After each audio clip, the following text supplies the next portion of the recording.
Let's go. Àwa ọmọ Yorùbá. Àkú ọ̀la. Gbogbo ọmọ Yorùbá àkú ọ̀la ìwà o. Ìwà òtítọ́ mẹ́ra délé ògo.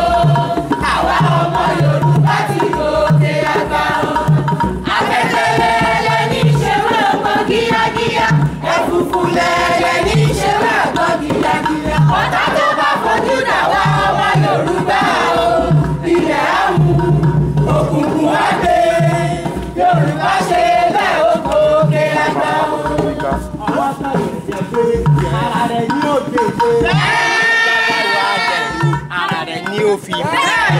Láyé Olúwa ò á ṣe wá láṣẹ. Lẹ́yìn ilé ọ̀tá ò kò ní jó wa o. Òtòrè yẹ̀dẹ̀dẹ̀ o.